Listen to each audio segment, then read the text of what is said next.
This week on Grace's Girls Club, I want to introduce you to Dr. Nash-Stevenson. Welcome to Grace's Girls Club. We're so glad you're here, Sheila. Please introduce yourself, tell us where you work and your title. Thank you, Grace. My name is Dr. Shelia Nash-Stevenson. I am an acquisitions manager, physical scientist for the Science Office for Mission Assessment with NASA Langley Research Center. Quite the title. I know you had to work hard for that one. Oh, well, we do what we have to do. It's so true. It's so true. So walk me through the day-to-day of your job. So my current job is day to day is different. And it depends on what phase we are in with one of our current tasks. Currently, I'm working on an acquisition. Is what we do. We we support the science office for mission assessment. I mean, not the science office. We support the science mission directorate at NASA headquarters, and we uh, take the science missions that eventually go off into space. We work that whole process, or we oversee that whole process for the Science Mission Directorate. Uh, from the announcement of the opportunities to receiving proposals for those opportunities to evaluating those proposals, or not evaluating, but oversee that process of evaluation, and then preparation of materials for the selection officials to select the next space mission or science mission that will go into orbit and do good things for us here on Earth.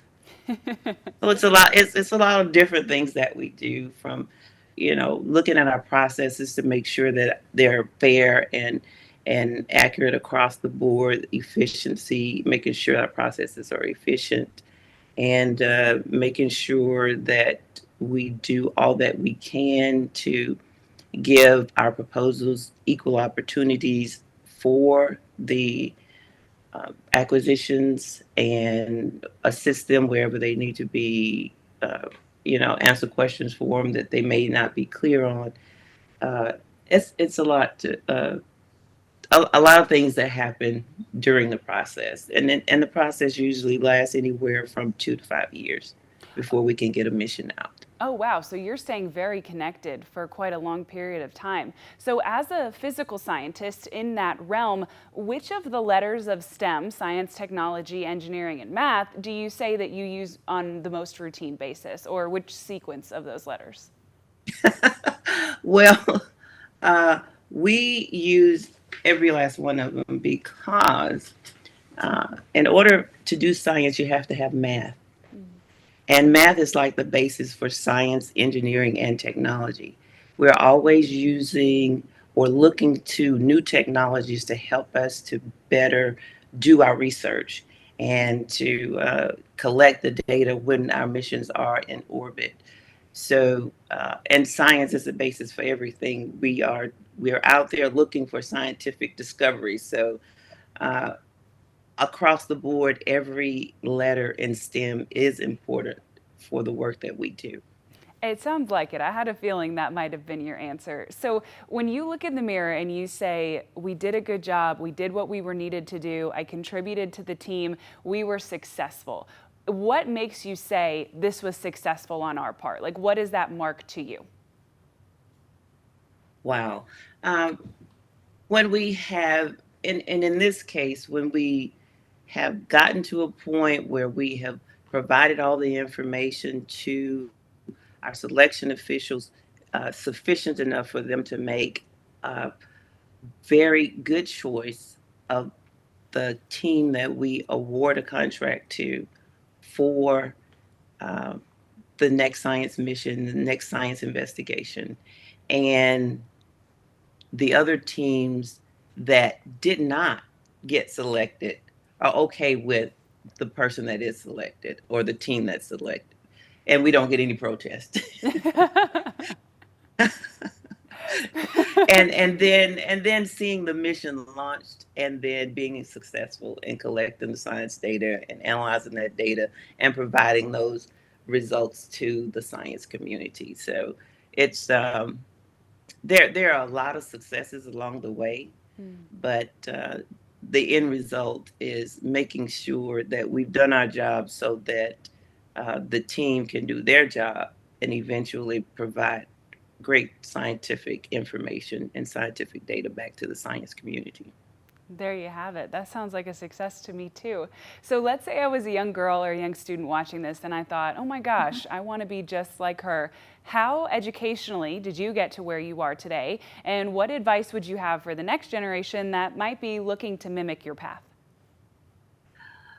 Wow, I I grew up in a very rural area, and we didn't have the type of role models. In fact, I didn't know anybody that was an engineer or scientist. So I just looked at the things that I liked doing in school, and what I liked the best was I loved math because it was so final. I mean, it was not subjective. If you got an answer that was correct, then it was the correct answer. It was not, no wavering Mm-hmm. or no maybe. It had to be exact. So I love math, and I liked science also. And math is a part of science, so that was just an extension of the math. So I saw a commercial on television that said, if you like math and science, you should go into engineering. So that's what I did. I went to school and got an engineering technology degree, and I was kind of young when I did that. I started school at 16. So when I graduated with my engineering technology degree, I was 19, and I had a physics instructor that evidently thought I was a good student. So he convinced me to come back to school to get a master's degree in physics. So that was a little bit scary because physics was not my favorite subject, and it was more of a challenge to me than just math. So, um, but his promise of a fellowship, NASA fellowship to be to be exact, a NASA fellowship that he had access to that would help me to get that done. So I went back and got a master's degree in physics, and then I started working in the engineering field, and then the professor again started the PhD program in physics, and so he convinced me again to come back to school and get that PhD in physics. I don't think I intended to get the PhD, but because at that time I was working full time, married, and was getting ready to start my family, so I was not exactly intending to get a PhD. And then I was just, kind of being nice to him because he had been nice to me for so many. But I started that I would take a class a semester. So my path to getting my PhD was a long path. It took a long time. It sounds like it. Um, yeah, it took a long time because I worked full time and I gave birth to two children in the process. So it was a long time. But eventually, because when I start something, I I I like finishing it. So I did go ahead and finish that PhD in physics, and that has I think that it has been beneficial to my career for pressing on and getting that degree and using that to kind of get me to places that I couldn't have gotten to without it. But it was a long journey. I wouldn't recommend that journey, uh, but if that's the journey that you take, and if that's the path that you take, it can be done. It can be done. So um, for anybody that's going in that career field, in the STEM career field, it is so doable, and anybody that chooses to go that route um, will sometimes get discouraged. Yeah. So make sure you have friends that are also going along that path to keep you kind of keep you encouraged as you go along the way, because they're you know, it is a challenge, but it's a lot of fun and it's very rewarding, and it's there's a lot of flexibility in the STEM fields. There are a lot of ways that you can a lot of paths that you can take once you get those degrees, a lot of different things that you could do with that, and it's all fun stuff. You get that there are lots and lots of good things that can be done in those fields. I couldn't agree more. And I'm right there with you. I was in college, of course, meteorology is a STEM field where applied physics and thermodynamics. My best friend was my roommate, and she was a chemical engineer. My other best friend was my other roommate, and she was not physics, psychology and criminal justice. And so between the three of us, we were like the most stressed out college kids you ever met in your life.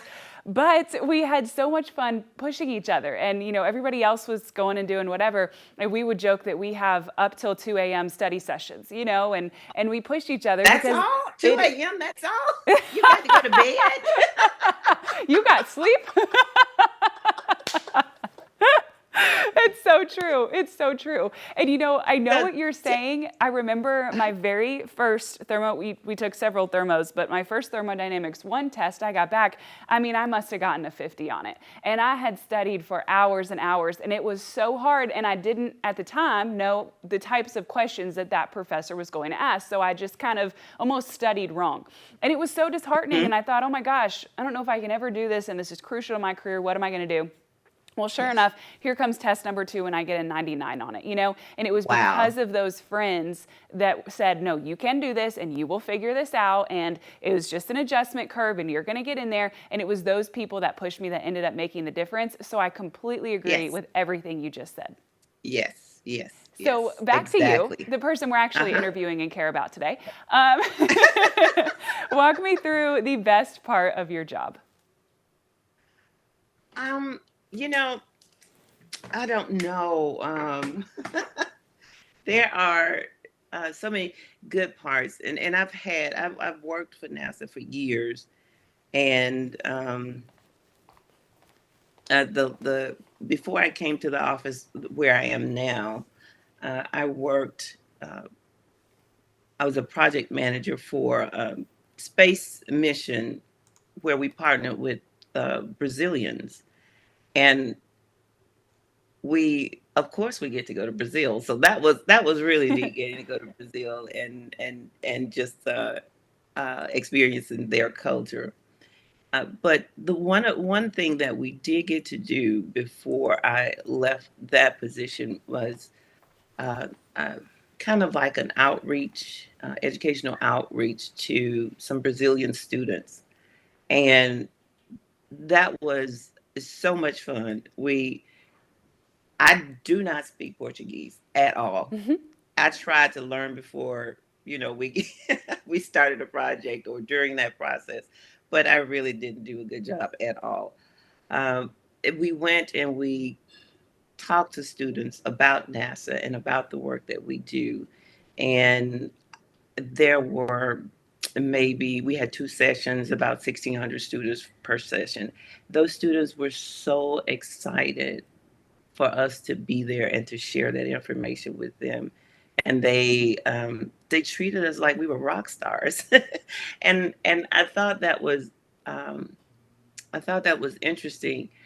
The way that they understood us is we had headsets, so there were translators talking to us Wow. in English while they were talking to them in Portuguese. And I thought that was terribly interesting because I think that's what they do at the UN. Yeah. Yep.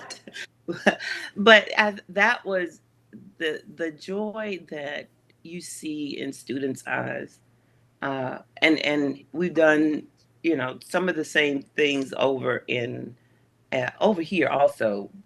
The audience was we could understand them though. Yeah. We speak English here.